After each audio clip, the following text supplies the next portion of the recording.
बोलिए सियापत रामचंद्र भगवान की जय। सीता मैया की जय। लक्ष्मण मैया की जय।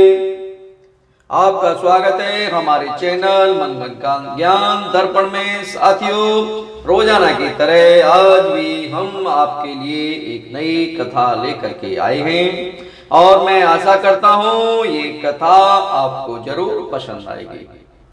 एक निवेदन मेरा जरूर रहेगा आप लोगों से कि आप इस कथा को पूरा श्रवण करें। पूरा श्रवण करने मात्र से ही आपको पूर्ण ज्ञान की प्राप्ति होगी। और जो मेरे नए साथी मेरे चैनल से जुड़े हैं, मेरे चैनल को सब्सक्राइब अवश्य कर लें और अपने इष्ट मित्रों के पास भी मेरे इस चैनल को भेज दिया करें। साथियों, अब हम चलते हैं कथा की ओर। एक समय जब भगवान श्री राम को 14 वर्ष का वनवास हुआ और भगवान श्री राम लक्ष्मण जी माता सीता जी के साथ जब वन जाने की तैयारी कर रहे हैं, तो उस समय भगवान लक्ष्मण जी माता से आज्ञा लेने के लिए जाते हैं और माता उन्हें आज्ञा देती हैं प्रभु श्री राम के साथ जाने की। और वह सोच रहे हैं कि मैं अपनी पत्नी के पास कैसे जाऊं। पति और पत्नी का रिश्ता ही कुछ अलग होता है।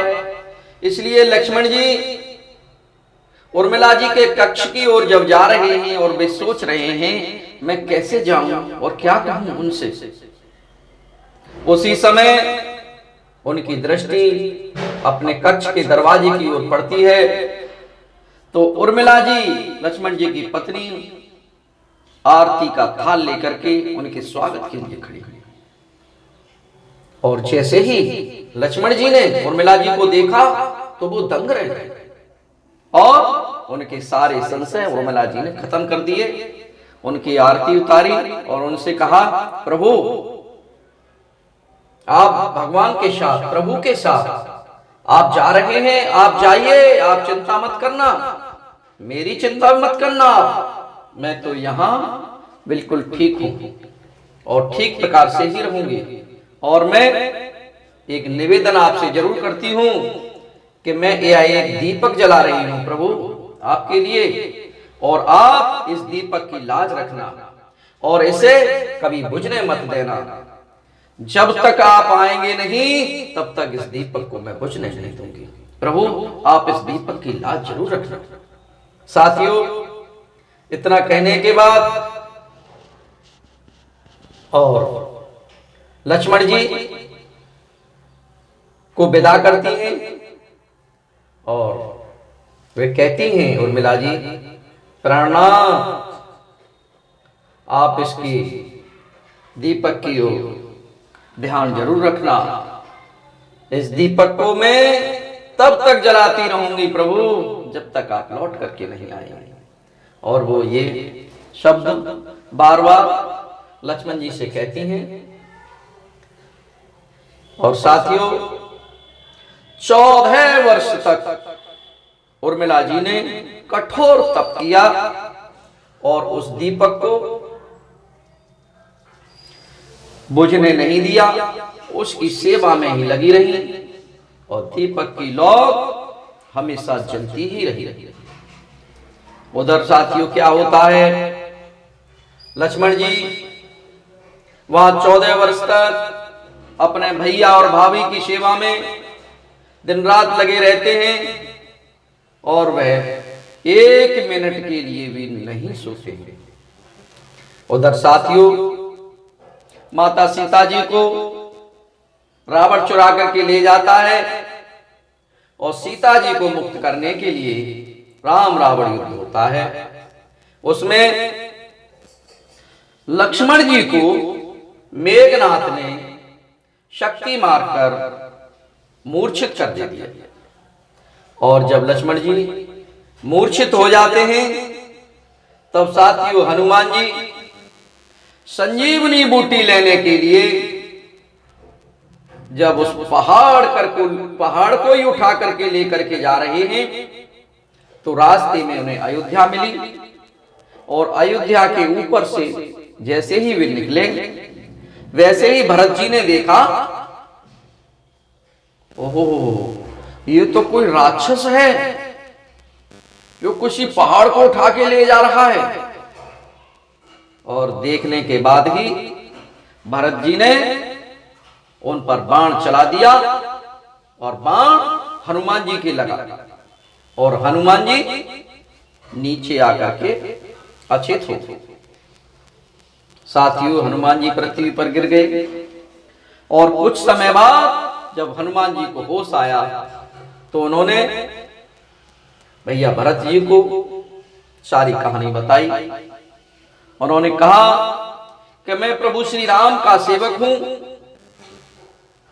और माता सीता को रावण चुरा करके ले गया है और हम लोग माता सीता को लाने के लिए रावण की सेना से युद्ध कर रहे हैं।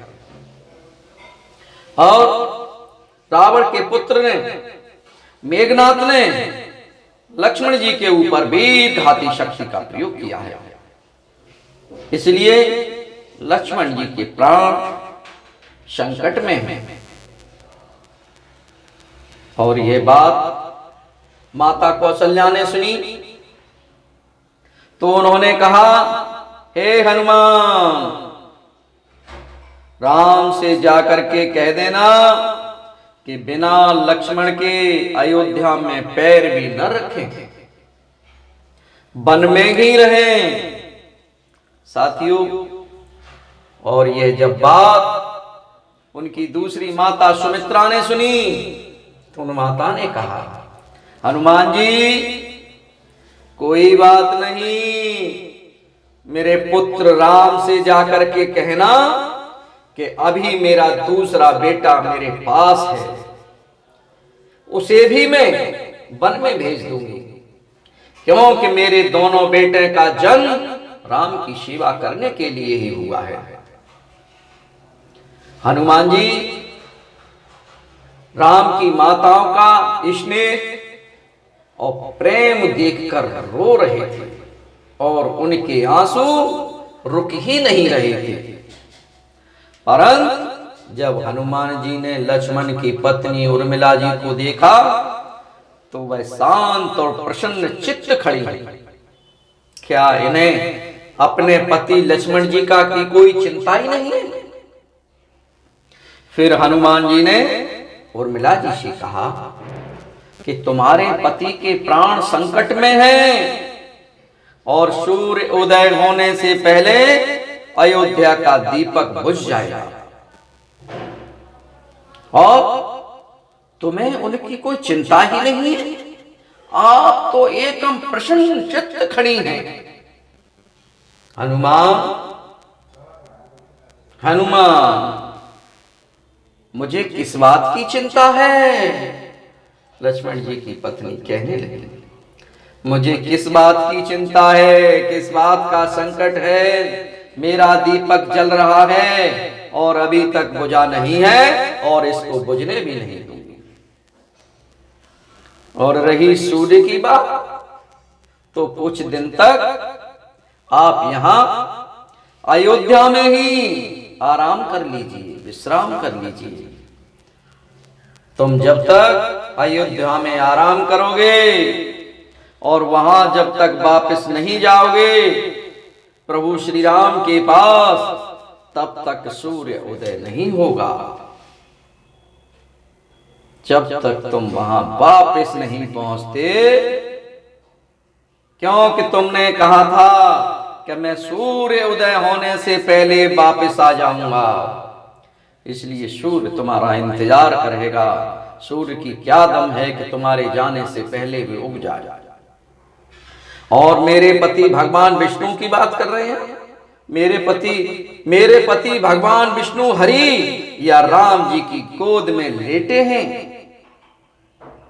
उनको भला काल भी नहीं छू सकता, या तो वो दोनों लोग कोई लीला कर रहे हैं।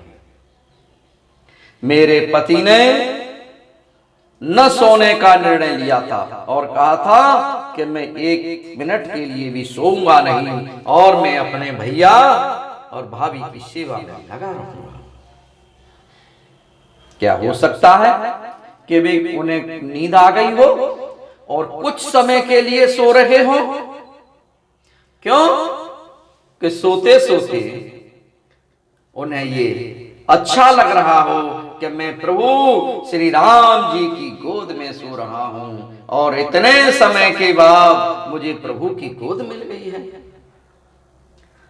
रही बात शक्ति की, तो शक्ति मेरे पति को नहीं लगी है, शक्ति लगी है प्रभु श्री राम को, क्योंकि मेरे पति के हर श्वास में राम ही राम बसे हैं, हर रोम में राम ही राम बसे, हर अंग में राम ही राम बसे हैं। तो आप हनुमान जी बताओ कि शक्ति किसको लगेगी?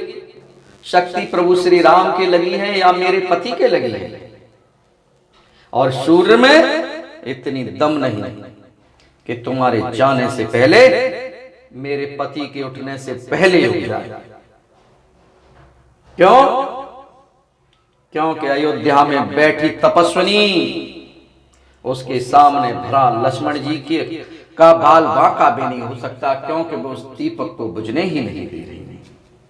साथियों, भगवान श्री राम के होते हुए और उनकी गोदी में जो व्यक्ति लेटा हुआ हो, आराम कर रहा हो, भला उसको काल भी छू नहीं सकता। और उस शक्ति से, वो शक्ति मेघनाथ ने नहीं मारी। अयोध्या में बैठी तपस्विनी की ये कहानियां हैं, ये माता धन्य है।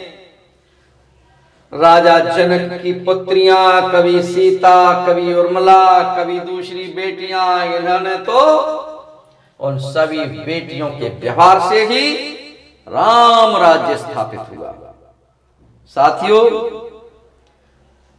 इन्हीं की वजह से भगवान श्री राम, भगवान लक्ष्मण, चारों भाई राजा जनक की पुत्रियों की सेवा, सत्कार, समर्पण की वजह से ही अयोध्या में राम राज्य स्थापित हुआ था।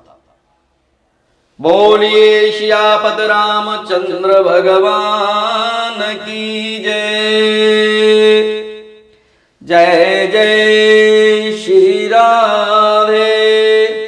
और कल फिर हम मिलेंगे एक नई कथा के साथ। तब तक के लिए आप लोगों को बहुत बहुत धन्यवाद। जय जय श्री राधे श्याम।